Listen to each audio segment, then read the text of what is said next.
তারা আল্লাহর আইনকে পরিবর্তন করে দিয়েছে। এরা ওই জেনাকারের মতো না, কিন্তু দুর্ভাগ্য এই জাতির, জেনাকারকে তো ঘৃণা করে ঠিক আছে, চোরকে ঘৃণা করে ঠিক আছে, কিন্তু যারা আল্লাহর আইন বাতিল করে বিকল্প আইন তৈরি করে তাদেরকে তারা সেলুট দেয়, তাদের পিছনে ঘুরঘুর করে। এবারে শুনুন শেষ আয়াত, আমি আর সামনে আলোচনা করছি না, একটা আয়াত বলে শেষ করবো। সূরা নিসার 65 নম্বর আয়াতটা ভালো করে শুনুন। কোরআন বলছে, ফালা ওয়া রাব্বিকা লা ইউমিনুন, ফালা ওয়া রাব্বিকা লা ইউমিনুন হাত্তা ইউহাক্কিমুকা ফীমা শাজারা বাইনাহুম। হে নবী, ওই লোকগুলো যত ঈমানের দাবি করুক না কেন, আল্লাহ বিশ্বাস করে, পরকাল বিশ্বাস করে, আসমানি কিতাব বিশ্বাস করে, কোরআন বিশ্বাস করে, যতই বিশ্বাসের দাবি করুক না কেন, যতই তাহাজ্জুদ পড়ার দাবি করুক না কেন, যতই নামাজ রোজা হজ যাকাত করুক না কেন, উমরা করুক না কেন, ফালা রাব্বিকা লা ইউমিনুনা হাত্তা ইউহাক্কিমুকা ফীমা শাজারা বাইনাহুম, যতক্ষণ পর্যন্ত তাদের পারস্পরিক মুআমালার ক্ষেত্রে, মামলা মোকদ্দমার ক্ষেত্রে আপনার আদালতে বিচার না নিয়ে আসবে, কোরআন সুন্নাহ অনুযায়ী যারা বিচার ফয়সালা না করবে, সুম্মা লা ইয়াজিদু ফি আনফুসিহিম হারাজাম মিম্মা কাদাইতা, অতঃপর আপনি যেই বিচার করবেন, কোরআন যেই সিদ্ধান্ত দিবে, কোরআন যেই নীতিমালা দিবে, কোরআন যে আইন দিবে, এই ব্যাপারে তাদের মনে কোনো খুঁতখুঁতি থাকবে না, সংশয় থাকবে না, দ্বিধাদ্বন্দ্ব থাকবে না। ওয়ায়ুসাল্লিমু তাসলিমা, সম্পূর্ণরূপে বিনা প্রশ্নে, বিনা দ্বিধাদ্বন্দ্বে, বিনা খুঁতখুঁতিতে একেবারে মেনে নিবে। এটা না মানা পর্যন্ত সে মুমিন হতে পারে না। কে বলেছেন? কে বলেছেন? কাজে বুঝতে হবে আল্লাহর আইন কোরআন এটা সাধারণ কোনো কিতাব না। এই কিতাব দিয়ে রাষ্ট্র চলবে, এই কিতাব দিয়ে সমাজ চলবে, এই কিতাব দিয়ে সংসদ চলবে, আদালত চলবে। এই কোরআনের রাজ যদি কায়েম হয়, গোটা দুনিয়ায় শান্তি আসবে। আমাদের দুর্ভাগ্য, আমরা কোরআনের আইন শুনলেই বুঝি কি চোরে হাত কাটা, কোরআনের আইন শুনলেই বুঝি কি জেনাকারকে পাথর মেরে হত্যা করা, এই তো নাকি? আরে ভাই, এটা কি এত সহজ? চোরের হাত কাটার বিধান কখন জানেন? এটা কখন নাজিল হলো? যখন মদিনা ইসলামী রাষ্ট্র হলো, যাকাত ভিত্তিক অর্থ ব্যবস্থা চালু হলো, মানুষের অন্ন বস্ত্র বাসস্থানের ব্যবস্থা হয়ে গেল, এখন আর কারো ক্ষুধার তাড়নায় চুরি করার প্রয়োজন হবে না, তখন চোরের হাত কাটার বিধান আসছে। আবার যখন ওমর ইবনে খাত্তাবের যুগে কোনো সময় দেশে দুর্ভিক্ষ দেখা দিল, রাষ্ট্রীয় প্রজ্ঞাপন জারি করলেন, এখন থেকে যদি কোনো চোর ধরা পড়ে আর জানা যায় সে পেটের ক্ষুধায় চুরি করেছে, সন্তানদের পেটে খাবার নেই, সেজন্য সে ক্ষুধা নিবারণ চুরি করেছে, খবরদার হাত কাটবে না। বোঝা গেল ইসলামের চোরের হাত কাটার বিধান এটা পেঁয়াজ চোর, লবণ চোর, তেল চোরদের জন্য নয়। যারা দেশের কোটি কোটি টাকা কলমের খোঁচায় প্রতারণা করে মেগা প্রজেক্ট দেখিয়ে হাজার হাজার নয় লক্ষ লক্ষ কোটি টাকা ব্রিফকেস ভরে নিয়ে বিদেশে পাড়ি জমিয়েছে, ওই সমস্ত ভিআইপি চোরদের হাত কাটার জন্য ইসলাম হুকুম জারি করেছে। ইসলামের আইন বুঝতে হবে।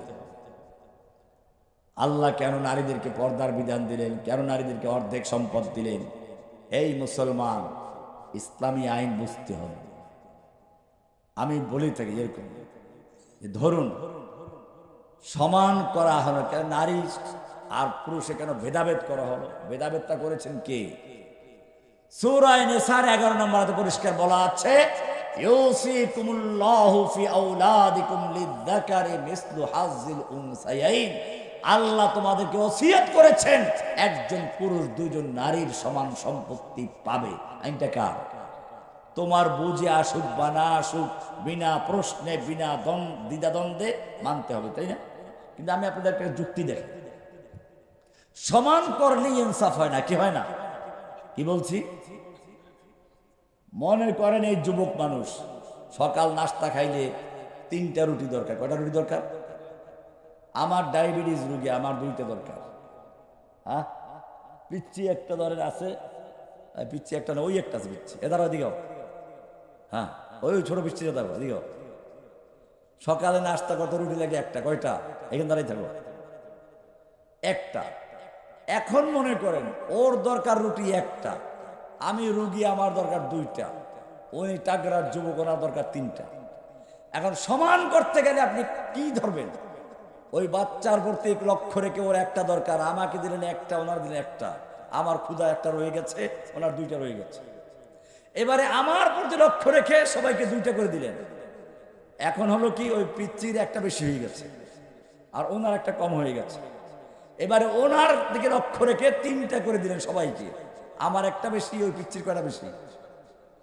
তাহলে এখন সমান করলে কি ইনসাফ হয়? ইনসাফ কাকে বলে? যার যেটা প্রয়োজন তাকে সেটা দেওয়ার নাম কি? ইনসাফ। ইনসাফ করেছেন কে? তুই বুঝবি কোত্থেকে রে বেটা? তুই তো বান্দরের বাচ্চা। বান্দরের বাচ্চা এসব বুঝে নাকি?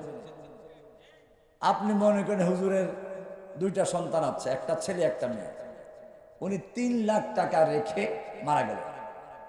কোরআনের এই সূরা নিসার 11 নম্বর আয়াত অনুযায়ী ছেলে পাবে কত? 2 লাখ টাকা। মেয়ে পাবে কত? ভালো করে খেয়াল করবে। ছেলে পাইল কত? 2 লাখ। মেয়ে পাইল কত? এবারে দুইজন বিয়ের উপযুক্ত হয়ে গেছে। ছেলেটা বিয়ে করেছে, স্ত্রীকে মোহর দিতে হবে, 1 লাখ মোহর দিয়ে দিয়েছে। আছে কত? এবারে স্ত্রী তুলে নিয়ে আসলো। এখন স্ত্রী দেওয়া শুরু করেছে, শাড়ি দাও, টাকা দাও, পয়সা দাও, গয়না দাও, খাওন দাও, থাকার জায়গা দাও, দাও দাও দাও, শুয়ে গেছে না? সব দেওয়ার দায়িত্ব কার? স্বামীর। স্ত্রীর কোন খরচা আছে? অপরদিকে তার যে মেয়েটা, সে ভাগে পাইছিল কত? 1 লাখ। তার বিয়ে হয়ে গেছে, মোহর পাইছে আর 1 লাখ। কত হয়েছে? স্বামীর বাড়ি চলে গেছে, সব খরচা কার? কোন খরচা আছে? তাহলে এখানেও কি আল্লাহ ইনসাফ করেন নাই? তাহলে যারা আজকে সমান সমান অধিকার করে তারা কি আসলে আল্লাহর আইন বুঝে? আল্লাহর আইন বুঝার মতো জ্ঞান তাদের নেই। সেজন্য মনে রাখতে হবে আল্লাহর বিধান কিভাবে কায়েম করা যায়, আল্লাহর বিধানের সৌন্দর্যগুলো কি, এগুলো আমাদের সকলের তুলে ধরতে হবে। সব জায়গায় তাওহীদের দাওয়াত দিবেন। আমি আমার বিভিন্ন লেকচারগুলো বলে আজকে আর রাত অনেক হয়ে গেছে, যেহেতু আমাকে আগেই বলছে আপনি 10:30টার দিকে আসলেই চলবে, তখন বুঝলাম যে আরো পরে গেলে সমস্যা নাই। সেই জন্য আরেকটা মাহফিল ধীরে শান্তভাবে বয়ান করা 2 ঘন্টার মতো বয়ানটা চিন্তা করলাম যে এখন যাওয়া যায়। তারপর আস্তে আস্তে আসতে 11টা চালাই গেছে। আপনারা বসে আছেন, মাশাআল্লাহ, এলিমি আগ্রহ আছে, ভালোবাসা আছে, সেই জন্য কিছু কথা বললাম। এতগুলো কথা বলার ইচ্ছা ছিল না। আল্লাহ রাব্বুল আলামিন যেন কথাগুলোকে আমাকে আপনাকে সকলকে আমল করার তৌফিক দান করেন, আমিন। আমাদের সকলকে যেন কোরআনের রাজ কায়েম করার জন্য, কোরআনের বিধান কায়েম করার জন্য আমাদের সকলকে আল্লাহ কবুল করেন, জোরে বলেন আমিন। আর আজকে যেহেতু এই যে বাংলাদেশে অপারেশন চলছে, অপারেশন ডেভিল হান্ট, শয়তান শিকার করার অপারেশন, আমরা সেজন্য বলবো বাংলাদেশের আনাচে কানাচে যত শয়তান লুকিয়ে আছে সবগুলোকে ধরো। শুধু ওই শয়তানগুলোকে না, শয়তানগুলোকে যারা আশ্রয় প্রশ্রয় দিয়েছে ওই শয়তানগুলো সব গ্রেফতার করো। আর যদি তোমাদের ধরতে লোকের প্রয়োজন হয় তাহলে আমাদের জানাও, আমরা ইনশাআল্লাহ প্রত্যেকটা পাড়া মহল্লাতে সারা বাংলাদেশ থেকে 50 লক্ষ যুবক আমরা ইনশাআল্লাহ দিয়ে আজকের অপারেশনকে সাকসেসফুল করার জন্য সাহায্য করবো ইনশাআল্লাহ। আপনাদেরকে মনে রাখবেন, কোনো জায়গায় কোনো মায়া দেখাবেন না। কারণ স্পষ্ট আয়াত আছে। আমি গোটা জাতির কাছে বলবো, এই যে অপারেশন চলছে, কেউ কোনো শয়তানকে আশ্রয় দিয়ে দয়া করবেন না। কোরআন বলছে ওয়ালা তাখুয বিহিমা রাফাতুন ফি দীনিল্লাহ, আল্লাহর দ্বীনের বিধান কায়েম করতে গিয়ে খবরদার কোনো দয়া দেখানো যাবে না, মায়া দেখানো যাবে না।